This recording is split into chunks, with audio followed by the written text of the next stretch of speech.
Hey, this is Ghost Tracks Podcast. I'm your host, Tina. Thank you for being here for another episode.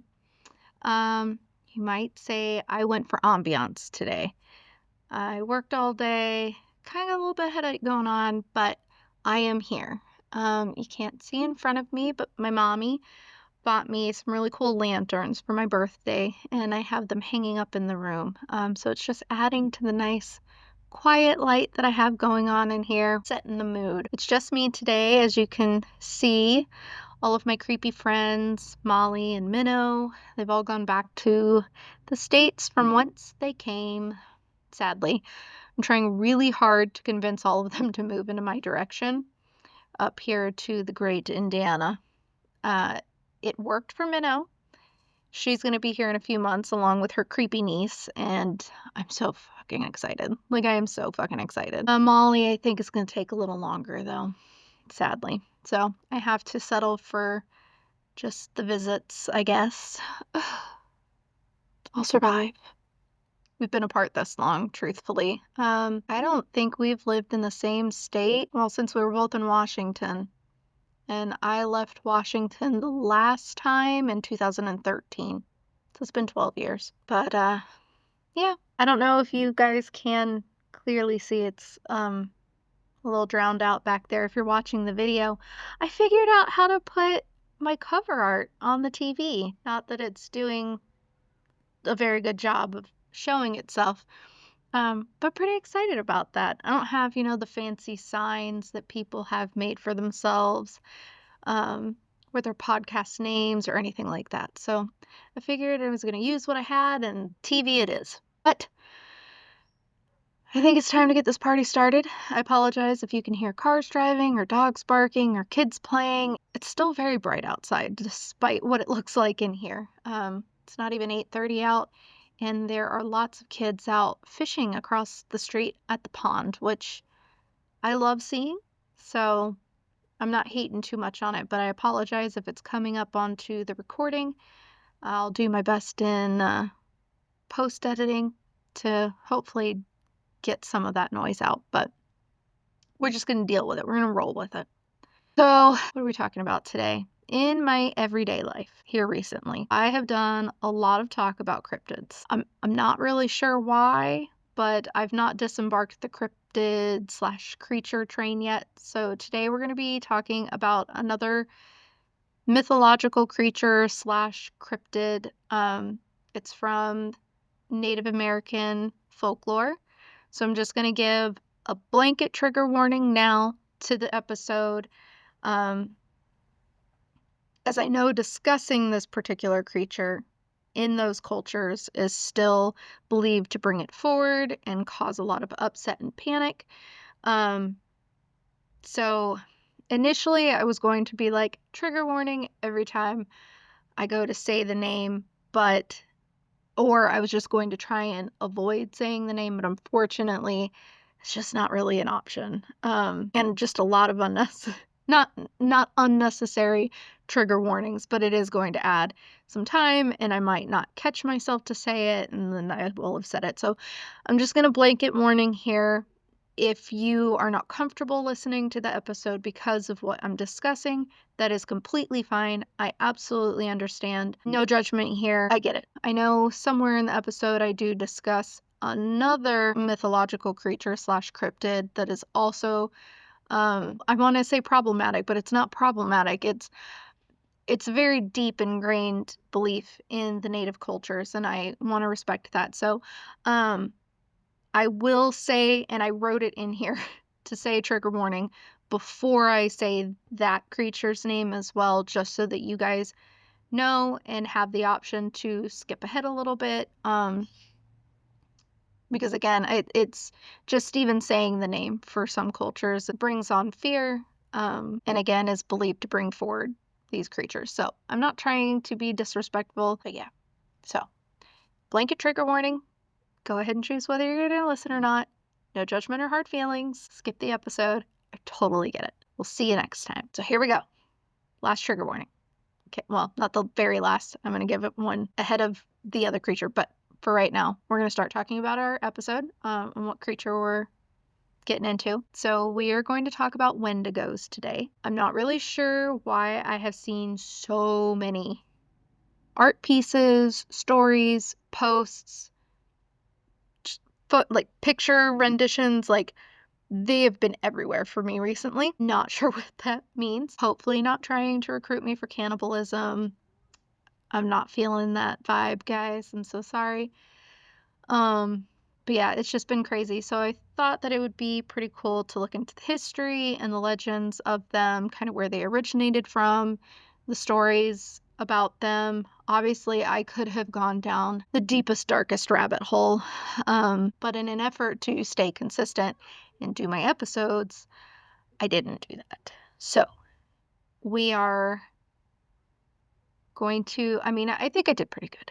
Hopefully you guys like the episode. But what are Wendigos? They are a creature, as I said, that originates from Native American legends of the Algonquin, and I hope I'm saying that correctly. I'm so sorry if I am not. I looked up the pronunciation, and we all know that that's not always correct either, but I'm doing my best. So Algonquin speaking people, and they're from the Canadian region. Though the tribes that were in the Algonquin speaking people, they were also found in like the northeastern coast of the Americas and as far west as the Plains region as well, both America and Canada. Stories of the Wendigo were passed down by the Algonquin speaking peoples, as I said before, and these included the Ojibwe, Cree, and Naskapi. I'm so sorry. I'm so sorry. To name a few. They were passed down through oral traditions, which I think it's just so beautiful. I really wish that my family had, like, I don't know, my grandmother, I'm so sorry, I'm already going off on a tangent. My grandmother was born and raised in Edinburgh, Scotland. So Scottish traditions, folklore, all of that is very deeply ingrained into our family. But what apparently was not deeply ingrained in our family was telling us those stories. And I really wish that, as I've said before, I was born overseas. I was born in England, um, stayed in Scotland for a little while. I really wish that I had, like, stayed there for longer, or maybe I'll go back. Maybe I'll just go back. It's fine. I can do a podcast from there. Um, but I want to know so much more about the culture and the folklore and from the people there, not just reading it on the internet, right? It's not the same. Just the same as hearing native legends told by native peoples. Like, I think it's just fascinating. It is such a cool thing, a goal of mine, really. Once Minnow gets here, actually, that's something that we're both going to try really hard to do, is to go to, like, the powwows and just native. We're trying to, she is native, both Alaskan and Native American. But I just want to be with those people so bad. Like, their culture is so incredibly fascinating, and just the connection with nature and people alike that they have is just, it touches my heart. And I just want to know more about it and know the people whose culture it is. So that's my little side tangent. Sorry. But yes. So these legends were passed through oral traditions long before European settlers came to the Americas. Them white men and women. Sorry. Oral stories have had many names for the Wendigo, such as Achin, Chinu, and Kewok. And again, I'm so sorry if I'm mispronouncing these. The term Wendigo was actually popularized in 1910 by an English writer named Algernon Blackwood. What a name. In a novella called The Wendigo. And I hope that this Algernon gave credit to the natives for their stories. He probably didn't, but maybe he did. Guess I'll have to go find the novella to look. But it's kind of a white people thing to do, to just jack somebody's culture and be like, eh. But 1910 is kind of recent. Yeah? Technically, the first known written account of the creatures was in 1636 by a Jesuit missionary, Paul Lejeune. I am butchering all of this. I'm so sorry. You're going to have like 5 million apologies for me this episode. I believe that may be French. It looks French. Could be Italian. I haven't spoken Italian since high school, and I have never spoken French, so. Laissez. There's my French for the day. But much like the variations in the legends, there are also variations in the description of the creature as well. One version of its physical appearance is that of a large cannibalistic skeletal monster with ashen skin and glowing red eyes, large deer antlers atop its skull, and a heart of ice. Could you imagine seeing that walking around just fuck your life up? No thanks. While others just describe it as a huge, monstrous humanoid beast of around 15 feet tall. Either one, I'm not subscribing to. I would really rather not run into that in the woods. For legends, some say that the creature was once a human who, out of desperation and starvation, succumbed to a terrible hunger and practiced cannibalism to survive. Once human flesh was consumed, it became a need and it corrupted the humane side of the person, and they gave into this insatiable need for flesh, thus turning the person into the monster. Another version of the legend says that the Wendigo is the result of an evil spirit with the ability to possess a person and transform them into the creature. No matter what version of the legend you believe to be true, the end result is always becoming the creature and having a need to consume human flesh. These creatures are also said to have inhuman strength, stamina, and they are able to move as quickly as the wind, which is where I believe the alternate term windy boy comes from that people have been known to use instead of the common name. In conjunction with their strength, speed, and stamina, they're also said to have exceptional hearing, eyesight, and smell. So basically, they're moms, is what I'm hearing. At least this mom, because I too have exceptional hearing, sight, and smell. My kids forget I hear everything. I know it all. I see it all. They get away with nothing. Okay, maybe slightly. And they might get a little bit of a way with some stuff. But for the most part, I catch all the things. Okay, here's my double trigger warning. This is about the other creature that I was going to just it's literally just a blip in here. Go ahead and skip ahead about 30 seconds. Now, I've seen some people use the terms Wendigo and Skinwalker interchangeably, and I just wanted to bring up that these two creatures are two different entities. While they both originate from Native American cultures, the characteristics of both are vastly different. And one day I'm definitely going to release an episode on the other creature I mentioned above, but I think I'm going to do it a little bit further down the road. I just don't want to put too many of these like culturally sensitive beings on episodes like too close together. I kind of want you guys to listen, at least a few times out of the year, right? So now we know where the legends originate from and what the creature is, but why does it exist? I love a good legend, and I love it even more when there's a damn good moral. Like, who doesn't love, Disney? Given the good moral, the stories. I love it. At first glance, you might think, cool, it's just like, don't eat human flesh. Got it. Don't worry about me, right? We're not at any risk of doing that.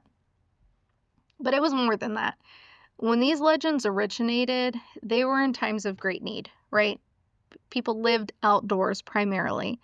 You couldn't just pick up and go to Walmart and Kroger and go get yourself some groceries. You were reliant on hunting and gathering skills. You were reliant on the seasons, time of year, time of day even, what other people may have been in the area competing for that food as well. This was basic survival back in the day. These legends came about to warn people of the destruction of self that would occur if they gave in to the most basic of needs, hunger. Have you ever considered being that hungry? Like, so hungry you could eat a horse, right? We say that all the time. We're so hungry we could eat X, Y, and Z. We're starving. And I'm not saying that people in today's age don't know what starving, like truly starving is, because obviously they do. Like, I am not that naive. I know that starvation is a real problem here in America, in third world countries, overseas. Like, I know that. But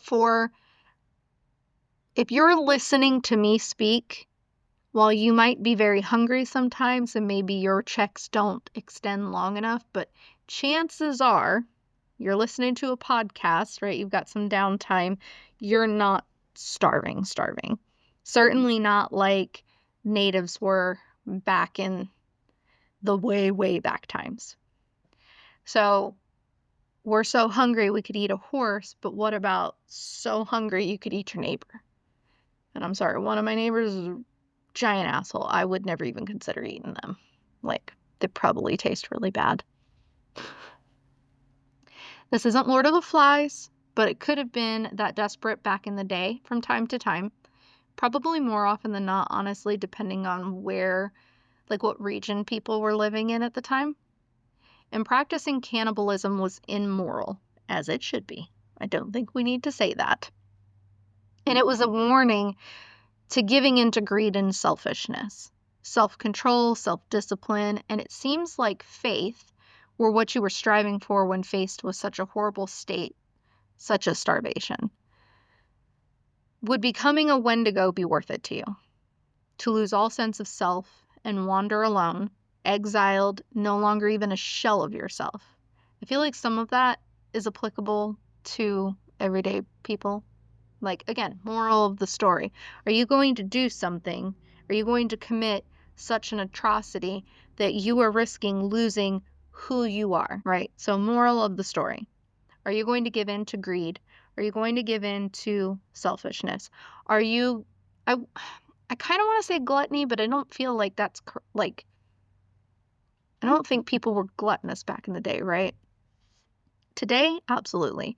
But were you going to give in to those needs, into those baser desires, and risk losing who you are at the most fundamental part of yourself? I love stories like this so much. And just how much you can take away from them, like pick them apart, get them down to bare bones. No pun intended here, being that we're talking about Wendigos, who are bony little creatures, not little, giant creatures.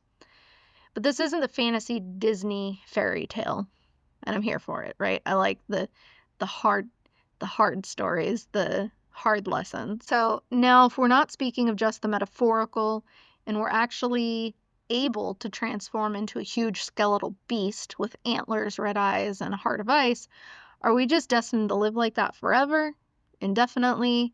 What about being vanquished? Like, how does a Wendigo go about being unalived, if you will?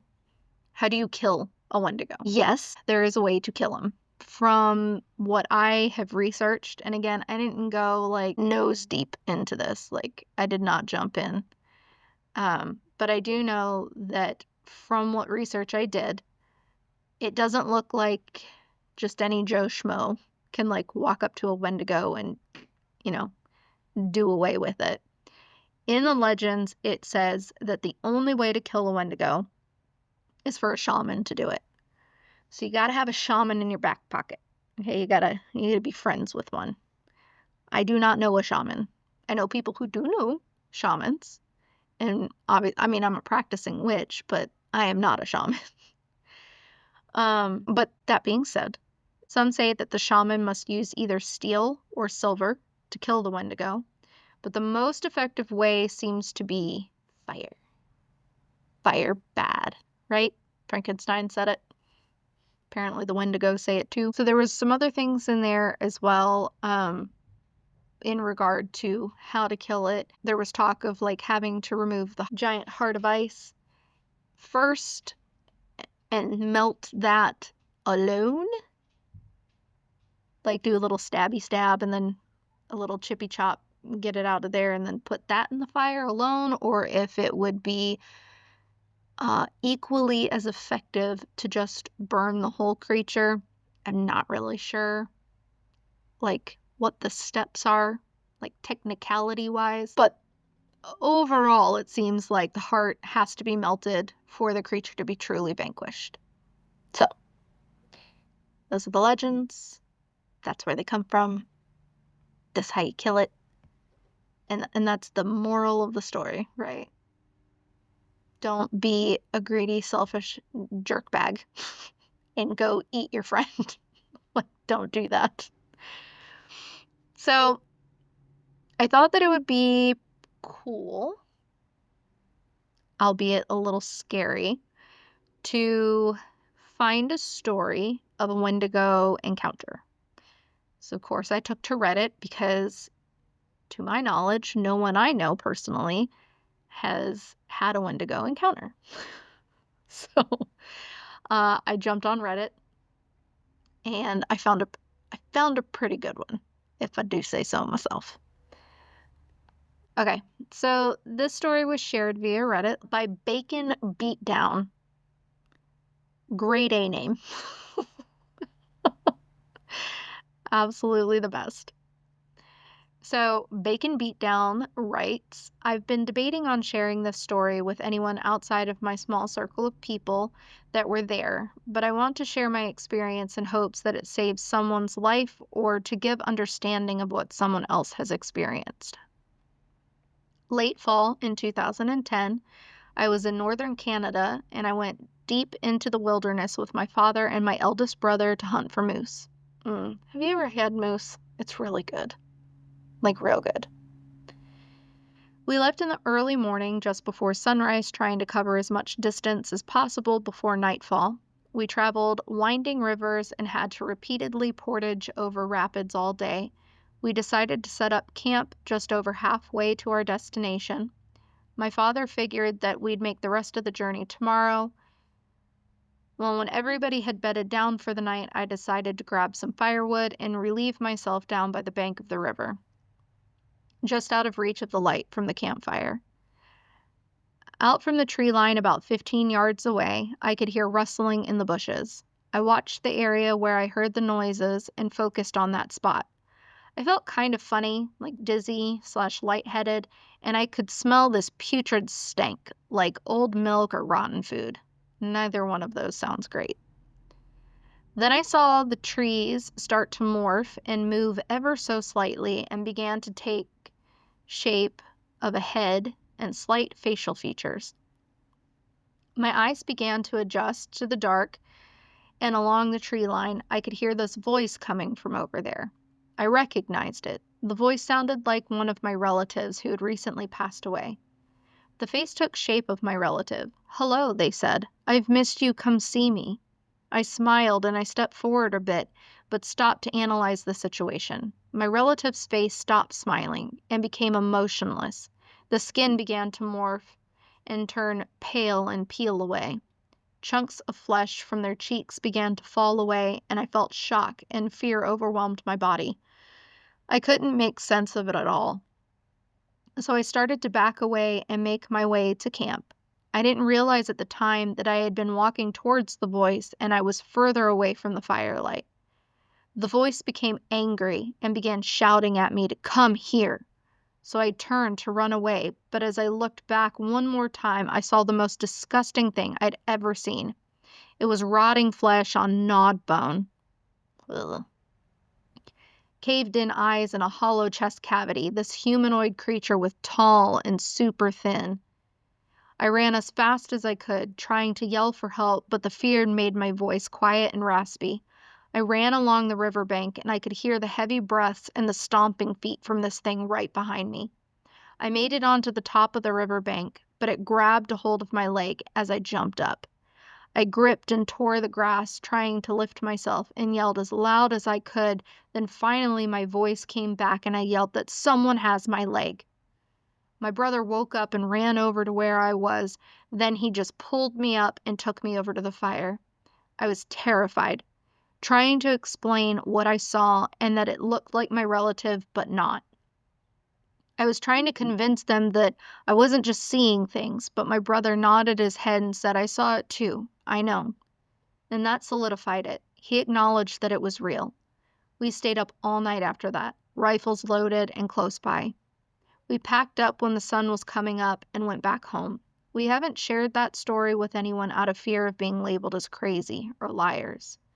I've had nightmares and couldn't sleep for months afterwards.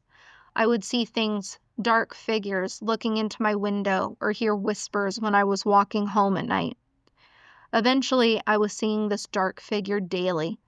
I went to medicine men and shaman for help, but I've learned that the ceremonies only relieve it temporarily. Friends have given me everything from protection pouches to certain crystals. I found out that there is a strong possibility that I encountered a Wendigo. I learned that if you encounter one and survive, it attaches itself to you like a parasite. I learned that it could only do this if it touches you, which it did. Ever since that night, I've been on edge. When I enter any forest or wooded area, which sucks because I loved being outdoors, hunting, and in nature. Now I always feel like I need to keep my back against something when I'm out in the wild. Anyways, make your own conclusions about this. I've paid a price for being an ignorant child to the stories of old. They are real. I can attest to that. Stay safe, everyone. Eek! So, what I am learning from this episode is that I better watch my back in the woods this summer while I camp all over the US and Canada. I'm happy that the writer is safe, but it is unfortunate that it seems like this creature has attached itself to you and almost has like a permanent residency in your life, in your mind. I mean, trauma does that, but it seems like creatures like this can just get on in there and stay without really any help to get them out. But I'm glad that you are physically safe, and I hope that the mental and emotional side of this gets better as time moves on, although it's probably a lot of wishful thinking there. But I'm also glad that you learned a valuable lesson about surroundings and how sometimes legends might not just be legends. And as the writer said, stay safe, everyone. Thanks for being here today and listening to another episode of Ghost Tracks Podcast. You can find me on all of the social media. I have TikTok, Facebook, and Instagram.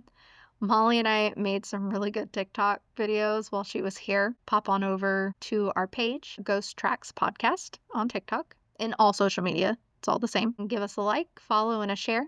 If you have stories of your own, like the one I read above, I'd love to hear it. You can go ahead and send that over to me at ghosttrackspodcast@gmail.com.